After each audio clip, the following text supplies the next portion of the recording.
ठीक है। Sine theta बराबर दिया है √3 कॉस थीटा हो तो साइन थीटा का वैल्यू और कॉस थीटा का वैल्यू हमको निकालना है। ठीक है, ध्यान से समझिएगा कैसे करना है। यहाँ लिख दीजिएगा हल, ठीक है। उसके बाद लिखिएगा दिया है, क्या दिया है, साइन थीटा बराबर √3 कॉस थीटा। ठीक है, आपको ध्यान से कॉस थीटा इधर आ सकता है जी, हो जाएगा साइन थीटा, नीचे क्या हो जाएगा, और इधर क्या बचेगा, जब ये इधर से इधर चला आया तो इधर क्या बचेगा, √, इधर बचेगा √3। समझ में आ रहा है। और देखिए एक डायरेक्ट सूत्र होता है इसका, साइन थीटा बटा कॉस थीटा कितना होता है, साइन थीटा बटा कॉस थीटा कितना होता है, tan थीटा। तो हम क्या लिख सकते हैं यहाँ पे, डायरेक्ट लिख लेंगे tan थीटा बराबर √3। क्या हो जाएगा, tan थीटा बराबर √3। अब tan थीटा बराबर कितना होता है, p बट्टा b होता है, ये हो जाएगा √3/1। और देखिए अब p बराबर कितना हो जाएगा,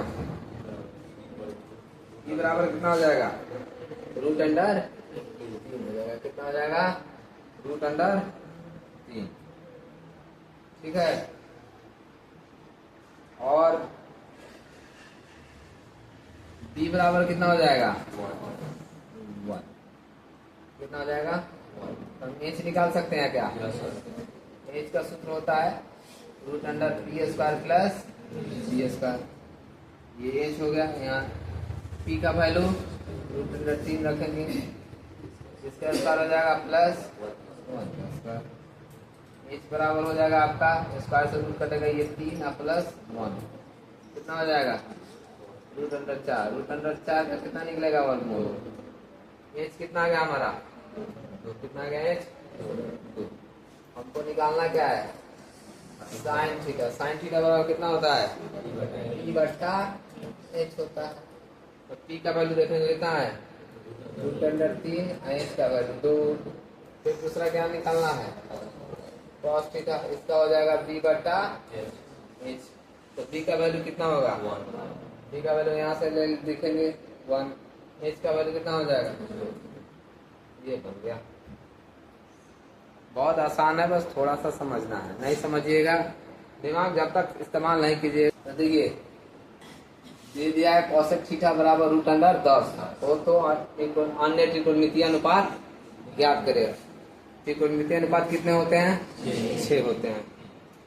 पहला कौन 6 होते हैं त्रिकोणमितीय अनुपात, पहला कौन, साइन थीटा, दूसरा का हो जाएगा आपका कॉस थीटा, तीसरा का हो जाएगा tan थीटा, चौथा हो जाएगा आपका कॉसेक थीटा, पांचवा हो जाएगा आपका सेक थीटा, और छठा हो जाएगा कॉट थीटा।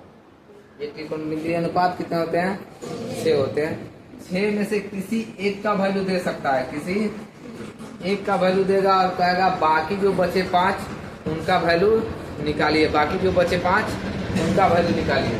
तो अभी जो हम मैथ बनाने जा रहे हैं वो किसने दिया है, उसका वैल्यू कॉसेक थीटा में दिया है।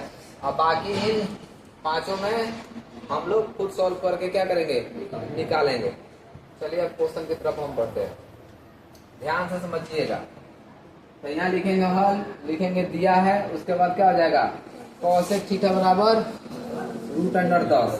तो खूब ध्यान से समझिएगा, कॉसेक थीटा बराबर क्या होता है, h/b। ये याद होना चाहिए, अगर यही गलती कर दीजिएगा तो क्या बना पाइएगा, समझ में आ रहा है। उसके बाद हो जाएगा √10, और इसके नीचे क्या छुपा रहता है, 1। 2 थोड़ी छुपा रहता है, क्या छुपा रहेगा, 1। तो h बराबर क्या हो जाएगा, √10 हो जाएगा, और p बराबर क्या हो जाएगा, हो जाएगा। तो आप पाइथागोरस आप जानते हैं ना। तो यानी h हमको मिल गया, ठीक है, और क्या मिल गया, p मिल गया। तो अब हमें क्या निकालना है जी, b। तो b बराबर क्या होता है, h² √h² माइनस b²। क्या हो जाएगा, b बराबर √h² माइनस b²। तुम लिख देती है कुछ, ये b हो गया, अब यहाँ 10 एच की जगह पर किसका मान रखेंगे? एच का मान रखेंगे ना, तो एच का वैल्यू कितना है? रूट अंडर 10 और एच का स्क्वायर है, इसीलिए रूट अंडर 10 का भी क्या हो जाएगा? स्क्वायर हो जाएगा। माइनस पी का वैल्यू कितना है? 1, तो ये 1 हो जाएगा। ये हो गया बी। अब स्क्वायर से रूट कटेगा तो कितना बचेगा? ये 10 और 1 का स्क्वायर कितना होता है? 1, तो बी हो गया ये। और 10 में से क्या कितना बचा? 9। 9 का वर्गमूल कितना होता है जी? क्या निकल आएगा? बी बराबर हमको निकल आया 3। अब हमको 5 निकालने हैं, तो पहले निकालने में साइन थीटा क्या हो जाएगा? पी बटा एच हो जाएगा। पी बटा एच, तो पी कितना है? 1 और एच कितना है? ये हो गया। दूसरा हो जाएगा कॉस थीटा, इस क्या हो जाएगा? बी बटा एच। बी कितना हो जाएगा? 3 बटा रूट अंडर 10 हो जाएगा। तीसरा हमारा क्या हो जाएगा? टैन थीटा क्या हो जाएगा?